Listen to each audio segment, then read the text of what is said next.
Okay, so I want to show you a couple steps along the way. This way was a lot easier, a lot more enjoyable than how I did the other side. On the other side, I put all those abutment clips and the slide pin there. I put all of that on with the bracket attached to the knuckle, and with it down here, it's so much simpler to do. And you don't have to worry so much about getting grease onto the rotor. I did grease all those up though, but I was able to make sure I kept it off the inside there, or wipe off any that got on there. For these bushings, I put a decent amount of grease in there. They say to like paint the pins, but if you put a decent amount of grease on there and you move it all around, it's pretty much going to coat it. They say not to put too much, but nobody says how much too much is, so, I put a large, small amount, So on this one, I kind of stuffed the tube on the end, and this one pretty much too. And then once I put them in there, then I kind of move them around, and it distributes it. But I want to show you when I actually put the caliper on, because of the way that it goes on to this slide pin here. So I'll come back when I get set up to there. So I imagine this is going to be hard to do one-handed, but I'll try. So I compressed the caliper back in there, and I got that bushing, boot, whatever you call that. I think it's a boot. But anyways, I got that in through the eyelet there. Grease around it. It's a little difficult just because you have to squeeze it to get it through a smaller hole than the outside is, but it's pretty compressible. And then over here, this one is gonna go right here, and it is gonna slide onto that boot. When I slid this boot on, the grease kind of all wiped off, so I put a little bit more back on there. But let's see what I can do here. So you want to bring it over the back side of it, and keep your caliper raised up so that you can push it onto it, and you should be able to just pull it. I think it should just pull right into it. Maybe not. I'm gonna have to help it a little bit. So let me get that on there, and then once you get that on there, it's just basically, the other one's real simple. Just slide down over here. I'll be right back. Okay, I got it. So try to get that boot onto the back there. If this front part comes off, or this lower part here, if that comes off, don't worry about it. Get it onto the bigger part there. It's a little difficult. Just start in one place and then kind of work your way around it. And then once it's on there, you should just be able to pull this into the other piece, and it'll pop onto that end there at the bottom. So then over here for this one, once we get that lined up, we're going to bring it down over the brakes, and I think we can. I may have to compress that piston a little more. Of course. Oh, nope, there it goes. So then we just want to make sure that the boot doesn't get too smushed up back in there. So the boot's up against it, and we got our grease in the end. So we just take our slide pin, push it in through there, kind of wiggle it all around, and spread that grease everywhere. And doing this one hand, it's kind of tough. So let me get this. It's going in there, but yeah, basically you're just gonna thread that into there, and then squish the boot around and spread the grease as best you can. But if you put a decent amount in there, it'll kind of spread around. There's also these clips if you want to do those anti-squeal tabs. I'm not going to put them on, but they go on the brakes so that they kind of will scrape when you get low on your brakes. but I'll just keep an eye on mine. The torques on these, again, the bracket was 34, and the slide pins is 29, and I was actually able to get that one here with the hex head on it. I was actually able to get that torque to 29.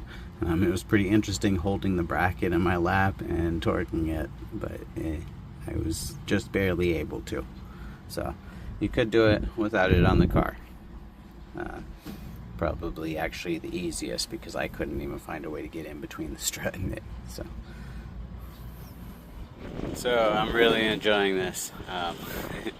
It's not done yet, you know. I got little stuff to do, like the fluids and the greasing and putting the exhaust in. But it's on the ground. I did do the stabilizing the suspension. Basically, you just put the tires and everything back on, and then you're gonna bounce it a few times. I just bounced it real good everywhere, all around. You're just basically getting the suspension to all settle in, and then torque everything down. There's about 20 bolts that need torqued. On the front, there was only the 4. There's 2 for each of the control arms. The front bolt comes from the front and goes straight back into the control arm right there. And then the back one is a little further back, where it goes, where the other side of the control arm connects, and there's a bolt coming up from the bottom and a nut on top. It says to hold the nut and tighten it from the bottom. I didn't even need to hold the nut, I just tightened it from the bottom and it caught just fine. The torque on those is 101 on all of those. I did the anti-seize, so I did 70%, or the 30% reduction, so I did 71. And then I got quite a few on the back I need to do, but that was all there was on the front. On the back, we've got the upper and lower control arms. On the lower control arms, we got the what they call the lower control arm, the lateral control arm ball joint there, and the bushing, and then the suspension arm, as they call it, or what I call the lower control arm, the big huge one, that bushing back there. We also have a bushing right there on the knuckle to the lower control arm, and there is a ball joint over, you can kind of see the bottom of it over there underneath the caliper, and then the upper control arm, I said that was right there, plus the other end up in there. You can actually see the camber bolt there, and then the other side of the lower control arm, there's that canister bushing, so there's the end one on that. So that's 1, 2, 3 here, 4, 5, 6, 7, 8, I believe. Oh, and the bottom bolt on the strut too, so that would be 9. So we're looking at 18 on the back plus the 4 on the front. And I'll go through with the torque specs as I go through each one, but those ones on the front were 101, or at the 30% reduction, 71. So on to the back. Okay, so this is likely to be a terrible video because I'm not very good at pointing the camera and the light at the same time. But on the front, the first bolts, the lower control arm, the ones on the front, I showed the one side, which will be definitely more difficult if you have the automatic transmission. You may have to do something more creative to get that one torqued. On the other side where the engine was at, I had to use a swivel to be able to get in there and torque that one. It wasn't very far off, but just enough that I wasn't able to get anything in there other than to put that swivel. And for these back here, the ball joints, this one on the lateral arm, and the other one up there. You can see the castle nut in there, I think. Gosh. Come on, focus. It's got to be in there somewhere. Ball joint is over in that area. So hopefully you saw it. That ball joint and this ball joint here, those are 77 foot-pounds. I have anti-seize on them, so I did them both at 54.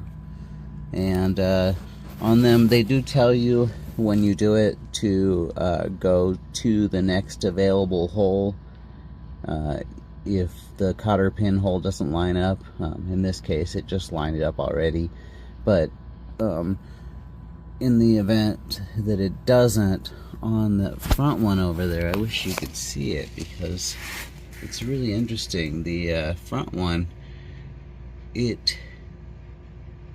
that it there? Geez, I can't find it. The front ball joint has, there, can't focus on it, but it's right there behind this. The front ball joint, it has the hole, you can kind of see it there at the top of the castle nut, but the hole is above the castle nut entirely. So it wouldn't matter if the castle nut was lined up or not, because even if it was right over the top of one of the high parts of the nut, it still will fit right in. So I guess they make them different in Australia, but I mean, at least they make them. So there's that. So one more, bad quality again. The bushing down, or for the ball joint, I did have to remove that bracket there for the skid control sensor or whatever for the hub. So I had to move that so that I could get a torque wrench in there. The other side was a little interesting getting into torque too, but I put that back on there. But I did look at it twice, so it's probably over torqued. I don't know.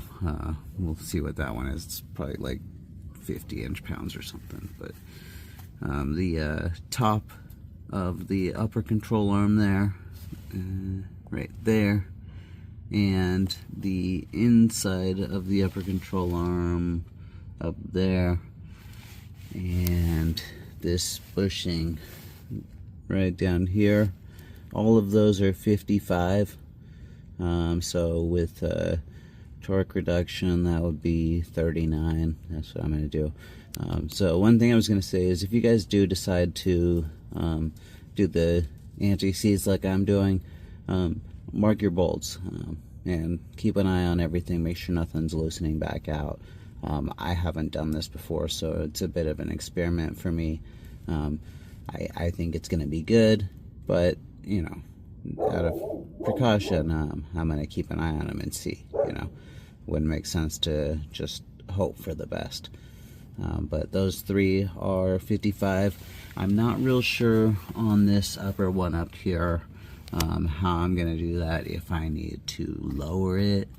I definitely need to try and turn it from the front side where the bolt's at, because this is like way over to the side, and it's like making the wheel tilt inward. So if I can't get that straightened out with it down on the ground, then I'll lift it up and line that one up the best I can and let them worry about it when they align it. I'm going to finish up those last few torques here. I think the only ones I'm missing are those 3 bushings and the front mount. But the front mount, I can't get any kind of a torque wrench onto it the way it is, that nut. So what I'm going to do is I'm going to jack up underneath the control arm so that I can get high enough to get a torque wrench on it, torque it, and then lower it back down, and then move over to the other side and do the same thing. So, you know, it's best I can think of. So it's one way. Okay, so I did get all those bolts torqued. I got the upper control arm on the outside and on the inside. I got the bottom bolt for the strut and the bushing over here, and then the front nut on the bushing on the front of the lower control arm. Those were the bushing and the upper control arm were all 55. Which I did 39 because I did anti-seize on those. And then the lower bolt on the strut was 103, and I did anti-seize on that one too, so I did 73. And then the other one was the nut on the front of the canister bushing for the lower control arm, and that one is 81. I think that was 56, but I can't recall exactly, so do the math. 81 times 0.7. It's got to be pretty close to that. Might be 57. But and then I have been having some questions about this CV axle over here. I did kind of feel like I felt some noise back in there before, but I think what it was is I was just hearing the transmission because there was no fluid in it. I did get it back up and was checking it out and was considering taking everything back apart, but I decided not to. I think it's okay. It's just probably just because I did have the problem with the bolt hole on that mount that it's making me question it a little bit. I did go ahead and put the fluid in the transmission. The drain plug is over by the control arm there, that big bolt in the center there. And the fill plug is here, same type of bolt. They're both 24. When you do this, definitely get one of these, because you're going to be pumping 3 quarts of fluid into there, and well, I went just over 2.5, but you're going to be pumping for a long time with that. And this drain plug kind of points down, so if you could figure out how to get anything else in there, good luck, but I wasn't able to. That pump was definitely the way to go. You got to pump a lot to get 3 quarts in there, but it is one way to do it. So the best way that I could find anyway. Also, something I didn't mention before, working on getting the power steering filled up. That's transmission fluid, basically ATF. And I gotta bleed that once we get everything hooked up. I did put the oxygen sensor in here. On that, you need one of these. This is an oxygen sensor socket. 7/8 is this one. It's like 22 millimeter, but it has a slot so that you can take it over the wire and slide it down and torque it. Now, when you torque this on your torque wrench to get an accurate reading, your torque wrench needs to be at a 90 degree to this. Okay, any other way it's going to affect the reading. So that's how you want to do it, is at a perfect 90 to it. I also did the O2 sensor on the lower pipe, and I put that pipe in. O2 sensor, I don't know if you can see it, but it's back in there. I think you can see it there. But yeah, it's in there in the pipe. I did connect this flange here, and if you look back, I have the muffler way back in the back. I have the connection between the center pipe and the muffler connected. and I have the sleeve over the connection between that the connection in the center pipe, and I'm about to connect the front pipe to right in front of the catalytic there. None of these have I tightened because otherwise it's going to make it really hard to get everything lined up. My best recommendation is to get everything just maybe snugged up as best you can, which isn't very well with your fingers, and then get it all lined up and then start torquing it down, probably, you know, from the front towards the back, and get it all snug. And let's see, anything else? I think that's it for the moment.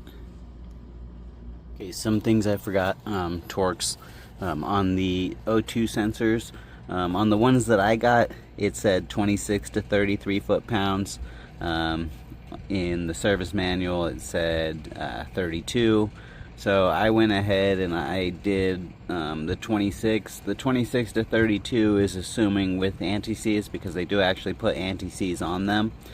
But because I guess I could have left the copper on this one here, but I went ahead and changed them out to nickel instead of the copper anti-seize that was on it, because my exhaust is stainless. So I don't want to have the copper causing corrosion in there. But the other one was the fill plug for the trans. If you have the manual trans, the fill plug is 36 foot-pounds. Feels like too much. I would have never torqued it that tight generally, but it works. But 36 foot-pounds for that one. And on the exhaust, all of your bolts from this cat connection here all the way back, they're all 32. I am using anti-seize, so the 70% of that I think was 23. Maybe do the math to make sure, but yeah, I think it's 23. And I think what I'll probably do, instead of going front to back on the connections, is I'll go ahead and connect the one that's between this front pipe and the catalytic there, because it's a different type of gasket. It's not a donut gasket like the front and the back are. I think those are a little more forgiving, but this type, it's just a flat gasket, so it's gonna need to be really pretty straight, lined up straight. It's not gonna have any flexibility. So I'll go ahead and install that one, connect that together, and then I'll probably do the sleeve connection. There's the bracket down there, and I think I've got the sleeve hanging from the pipe up there. It's like a U bolt, and then a bracket, and then on the back there's one with the little graphite donut gasket, and then the same on the front up there where it connects to the front cat. So I think those two, if I do those two last, it'll probably work out the best, because those ones you do have like a little bit of play in them because of the way that the mating surface mates. It's not directly, it doesn't have to be directly flat against each other like this. So just thought I'd throw this in here. This is my old parts and the boxes for my new ones, but I did actually already throw away the parts for the rear end and a couple from the front. Even the CV axle that I had to get the bracket off of, I threw that away too. So this is probably half of the old parts, along with a bunch of trash from the new ones, but it's a lot of stuff.